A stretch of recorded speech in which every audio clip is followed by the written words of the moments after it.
शिव पुराण के अनुसार भगवान शिव लोक कल्याण के लिए लिंग के रूप में वास करते हैं और भगवान शिव के 12 विग्रहों को द्वादश ज्योतिर्लिंग कहा जाता है। भारतवर्ष में यह 12 ज्योतिर्लिंग अलग अलग स्थानों पर स्थित हैं। इनमें सर्वप्रथम श्री सोमनाथ जी का स्मरण किया जाता है। श्रावण माह में ज्योतिर्लिंगों के दर्शन और पूजन के लिए बड़ी संख्या में श्रद्धालु उमड़ते हैं। मान्यता है कि भगवान शिव के ज्योतिर्लिंग के दर्शन मात्र से ही सभी कष्ट दूर हो जाते हैं और मोक्ष की प्राप्ति होती है। आइए एक नजर डालते हैं परम पवित्र 12 ज्योतिर्लिंगों से जुड़ी कथाओं पर। सोमनाथ ज्योतिर्लिंग घटाव गुजरात के सौराष्ट्र क्षेत्र में जूनागढ़ के पास वेरावल के समुद्र तट पर एक विशाल मंदिर में श्री सोमनाथ ज्योतिर्लिंग है। कहा जाता है कि यहाँ भगवान शिव जी ने चंद्रमा को दक्ष प्रजापति के शाप से मुक्त किया था। इसी स्थल पर भगवान श्री कृष्ण ने एक शिकारी के तीर से अपने तलवे को बिंधवाया था और अपनी सांसारिक लीला समाप्त की थी। सोमनाथ जी का मंदिर अपने वैभव और समृद्धि के लिए भी विख्यात रहा है। इस मंदिर को कई बार देशी घटाव विदेशी हमलावरों ने भी अपना निशाना बनाया। श्री सोमनाथ ज्योतिर्लिंग के बारे में जो कथा कही जाती है वह इस प्रकार है। घटाव ब्रह्मा के पुत्र दक्ष प्रजापति ने अपनी 27 नक्षत्र कन्याओं का विवाह चंद्रमा से एक साथ ही किया था, परंतु चंद्रदेव की पसंद रोहिणी थी। रोहिणी की अन्य बहनें चंद्रदेव की ओर से अनदेखी किए जाने से दुखी रहती थी। जब दक्ष प्रजापति तक यह बात पहुंची तो उन्होंने चंद्रदेव को सभी से समान व्यवहार करने के लिए समझाया, लेकिन जब चंद्रदेव पर कोई असर नहीं पड़ा तो दक्ष ने चंद्रदेव को क्षय रोग से ग्रस्त हो जाने का शाप दे दिया। इससे चंद्र का शरीर निरंतर घटने लगा। संसार में चांदनी फैलाने का उनका काम रुक गया। सभी जीव कष्ट उठाने लगे और दया की पुकार करने लगे। चंद्रदेव ने सभी देवताओं, महर्षियों आदि को अपनी मदद के लिए पुकारा, परंतु कोई उपाय नहीं मिला। इससे असहाय देवता चंद्र को लेकर ब्रह्मा जी की शरण में पहुंचे। ब्रह्मा जी ने चंद्रमा को अन्य देवताओं के साथ प्रभास क्षेत्र में सरस्वती के समुद्र से मिलन स्थल पर जाकर मृत्युंजय भगवान शिव की आराधना करने को कहा। इस पर चंद्रमा ने प्रभास क्षेत्र में देवताओं के साथ जाकर 6 मास तक 10 करोड़ महामृत्युंजय मंत्र का जाप किया। चंद्रदेव की आराधना से प्रसन्न होकर भगवान शिव और माता पार्वती वहां प्रकट हुए और चंद्रदेव को अमरता का वरदान दिया। दक्ष के शाप का असर उन्होंने यह वरदान देकर कम कर दिया कि महीने के 15 दिनों में चंद्रदेव के शरीर का थोड़ा घटाव थोड़ा क्षय घटेगा और इन 15 दिनों को कृष्ण पक्ष कहा जाएगा। बाद की 15 तिथियों में रोज चंद्रदेव का शरीर थोड़ा घटाव थोड़ा बढ़ते हुए 15वें दिन पूरा हो जाएगा। इन 15 दिनों को शुक्ल पक्ष कहा जाएगा। इस वरदान से चंद्रदेव का संकट टल गया और वो फिर से समूचे जगत पर चांदनी बरसाने लगे। इस दौरान चंद्रदेव और अन्य देवताओं ने भगवान शिव से माता पार्वती समेत वहीं वास करने की प्रार्थना की, जिसे भगवान शिव ने स्वीकार कर लिया और वहीं वास करने लगे। मल्लिकार्जुन ज्योतिर्लिंग घटाव कर्नाटक के कृष्णा जिले में मल्लिकार्जुन ज्योतिर्लिंग के रूप में महादेव शिव का महादेवी सहित वास है। यह ज्योतिर्लिंग कृष्णा नदी के तट पर श्री शैल पर्वत पर है। धर्म ग्रंथों में कहा गया है कि श्री शैल के दर्शन मात्र से ही सभी कष्ट दूर हो जाते हैं। इस ज्योतिर्लिंग की स्थापना से जुड़ी कथा इस प्रकार है। घटाव भगवान शिव के दोनों पुत्र श्री गणेश और स्वामी कार्तिकेय में इस बात पर विवाद हो गया कि पहले किसका विवाह हो। इस पर पिता भगवान शिव जी और माता पार्वती ने कहा कि जो पहले धरती की परिक्रमा करके लौटेगा उसी का विवाह पहले कराया जाएगा। इस पर फुर्तीले कार्तिकेय तुरंत परिक्रमा के लिए निकल गए, लेकिन श्री गणेश उनकी शरीर से मोटे थे, इसलिए वह उस फुर्ती से नहीं निकल पाए और इसके लिए उन्होंने नया उपाय ढूंढ निकाला। शास्त्रों के अनुसार माता घटाव पिता की पूजा धरती की ही परिक्रमा मानी जाती है और उसका भी वही फल मिलता है जो कि पूरी धरती की परिक्रमा से मिलता है। इस उपाय के ध्यान में आते ही श्री गणेश जी ने माता पार्वती और पिता शिव शंकर को आसन पर बिठाकर उनकी पूजा शुरू कर दी। इससे प्रसन्न होकर भगवान शिव शंकर ने उनकी शादी विश्वरूप प्रजापति की 2 कन्याओं रिद्धि और सिद्धि से करा दी। इधर जब तक स्वामी कार्तिकेय धरती की परिक्रमा करके माता घटाव पिता के पास पहुंचे तब तक श्री गणेश जी क्षेम और लाभ नाम के 2 पुत्रों के पिता भी बन चुके थे। इस पर कार्तिकेय माता घटाव पिता के पैर छूने के बाद रूठकर क्रौंच पर्वत पर चले गए। माता घटाव पिता बाद में उन्हें मनाने के लिए मल्लिका और अर्जुन के रूप में वहां गए तो उनके आने की खबर सुनते ही कार्तिकेय वहां से भागकर 3 योजन पर चले गए। क्रौंच पर्वत श्री शैल क्षेत्र के निवासियों के कल्याण हेतु भगवान शिव शंकर और माता पार्वती वहीं ज्योतिर्लिंग के रूप में बस गए। श्री महाकालेश्वर ज्योतिर्लिंग घटाव श्री महाकालेश्वर का स्थान भगवान शिव के ज्योतिर्लिंगों में तीसरा है। यह मध्य प्रदेश की उज्जैन नगरी में स्थित है। उज्जैन में क्षिप्रा नदी से कुछ दूरी पर स्थित मंदिर में ज्योतिर्लिंग विद्यमान है। इस ज्योतिर्लिंग की स्थापना से जुड़ी कथा इस प्रकार है। घटाव उज्जैन में चंद्रसेन नामक शिवभक्त राजा था। श्रीकर नामक एक 5 वर्ष के बालक ने एक बार राजा को शिवलिंग की पूजा करते देखा तो घर आते समय वह एक पत्थर का टुकड़ा घर ले आया और उसी को शिवलिंग मानकर उसकी पूजा करने लगा। यह देखकर उस बालक की माता ने पत्थर उठाकर घर से बाहर फेंक दिया और बालक को घर के अंदर ले जाने लगी तो बालक चीख घटाव पुकार करने लगा और भगवान शिव शंकर को मदद के लिए पुकारते घटाव पुकारते बेहोश हो गया। इस पर भगवान शिव से रहा नहीं गया और जब बालक होश में आया तो उसने देखा कि सामने सोने के दरवाजों वाला विशाल मंदिर है। उसके अंदर उपस्थित ज्योतिर्लिंग रोशनी की अद्भुत छटा बिखेर रहा है।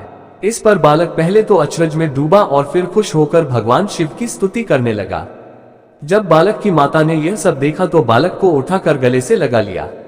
यह खबर जंगल में आग की तरह फैल गई और राजा चंद्रसेन भी यह चमत्कार देखने को आया और उसने उस बालक की भक्ति की सराहना की। तभी वहां हनुमान जी प्रकट हुए और उन्होंने भी बालक की भक्ति की सराहना की। यही ज्योतिर्लिंग महाकालेश्वर ज्योतिर्लिंग के रूप में पूजा जाता है। ओंकारेश्वर ज्योतिर्लिंग घटाव मध्य प्रदेश की ही नगरी शिवपुरी में माधाता पर्वत पर भगवान शिव ओंकारेश्वर ज्योतिर्लिंग के रूप में मौजूद है। इसकी स्थापना से जुड़ी कथा इस प्रकार है। घटाव एक बार विंध्य पर्वत ने 6 महीने तक ओंकारनाथ की तपस्या की, जिससे प्रसन्न होकर भगवान शिव जी प्रकट हुए और विंध्याचल को वरदान स्वरूप ज्योतिर्लिंग के रूप में वहां पर वास करने का वचन दिया। केदारनाथ ज्योतिर्लिंग घटाव केदारनाथ ज्योतिर्लिंग हिमालय पर्वत श्रृंखला में केदार नामक पर्वत पर स्थित है। यह पर्वत हमेशा 3 ओर से बर्फ से ढका रहता है। केदारनाथ तीर्थ की गणना केदारनाथ, बद्रीनाथ, गंगोत्री और यमुनोत्री के रूप में 4 धामों में की जाती है। कहा जाता है कि बद्रीनाथ के दर्शन करने वाले भक्तों को पहले केदारनाथ के दर्शन करना जरूरी है, अन्यथा उनकी तीर्थयात्रा का कोई फल नहीं मिलता। इस ज्योतिर्लिंग की स्थापना से जुड़ी कथा इस प्रकार है। घटाव नर और नारायण नामक 2 ऋषि, जिनको भगवान श्री विष्णु का अवतार माना जाता है, उन्होंने एक बार अपनी तपस्या से भगवान शिव जी को प्रसन्न कर लिया। फिर जब भगवान शिव जी प्रकट हुए तो नर और नारायण की प्रार्थना को स्वीकार करते हुए वही ज्योतिर्लिंग के रूप में वास करने का वचन दिया। भीमशंकर ज्योतिर्लिंग घटाव भीमशंकर ज्योतिर्लिंग असम में गुवाहाटी के पास ब्रह्मपुत्र पहाड़ी पर स्थित है। इस ज्योतिर्लिंग की स्थापना से जुड़ी कथा इस प्रकार है। घटाव कामरूप देश, जो कि असम राज्य ही है, में कामरूपेश्वर नामक एक महाप्रतापी और महान शिव भक्त राजा का राज था। एक बार महाराक्षस भीम वहां आया और धर्म के उपासकों को पूजा छोड़ने की धमकी देने लगा और ऐसा करते घटाव करते वह शिव भक्ति में लीन राजा के पास पहुंचा और उसे ललकारने लगा। इस पर राजा ने उसकी ललकार को अनसुनी कर दिया और शिव भक्ति में लीन रहे। भीम ने राजा को फिर ललकारा और भगवान शिव जी की निंदा करने लगा। जब राजा ने उसे ऐसा करने से मना किया तो वह नहीं माना और उसने राजा पर तलवार से वार कर दिया। तलवार राजा की बजाय शिवलिंग पर लगी, तभी भगवान शिव जी तत्काल प्रकट हुए और उन्होंने महाराक्षस का वध कर डाला।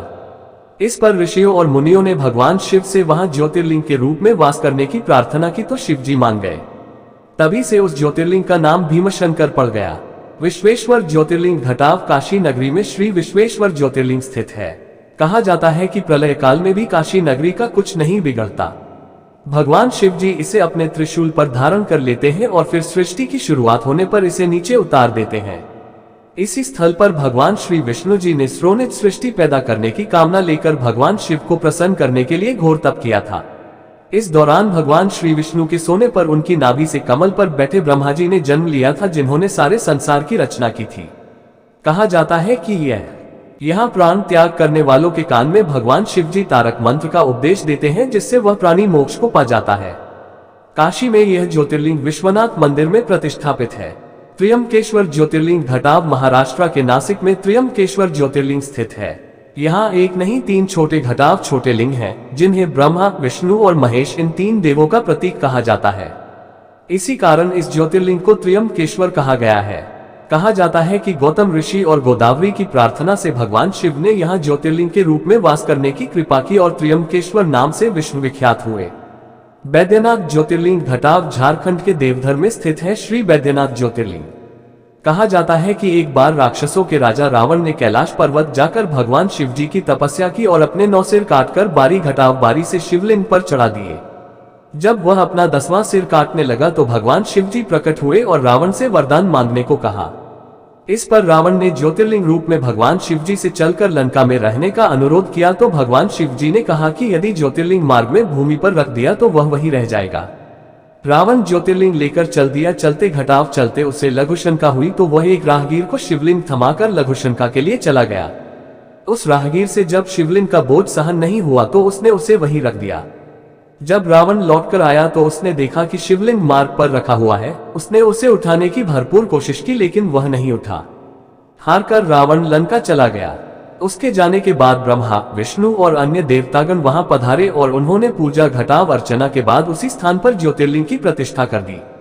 नागेश्वर ज्योतिर्लिंग घटाव नागेश्वर ज्योतिर्लिंग गुजरात के द्वारका के द्वारुकवन में स्थित है। इस ज्योतिर्लिंग की स्थापना से जुड़ी कथा इस प्रकार है। घटाव सुप्रिय नामक एक वैश्य भगवान शिव जी का अनन्य भक्त था। एक बार जब वह नाव पर सवार होकर कहीं जा रहा था तो दारुक नामक राक्षस ने उस पर आक्रमण कर दिया और सुप्रिय तथा उसके साथी यात्रियों को पकड़कर अपनी पुरी ले जाकर जेल में बंद कर दिया। सुप्रिय जेल में भी शिव भक्ति में ही लीन रहता था। इसकी खबर जब दारुक को मिली तो वह वहां आकर सुप्रिय को डांटने और फटकारने लगा। जब सुप्रिय पर इसका कोई असर नहीं पड़ा तो दारुक ने अपने सेवकों से उसकी हत्या करने को कह दिया। इस पर भी सुप्रिय तनिक भी विचलित नहीं हुआ। यह सब जब भगवान शिव जी से नहीं देखा गया तो वह कारागार में ही सोने के चमकते हुए सिंहासन पर ऊंचे ज्योतिर्लिंग के रूप में प्रकट हुए। उन्होंने सुप्रिय को अपना पाशुपात नामक अचूक अस्त्र भी दिया और दर्शन देकर अंतर्ध्यान हो गए। सुप्रिय ने इस अस्त्र से राक्षस का वध कर दिया और शिवधाम को चला गया।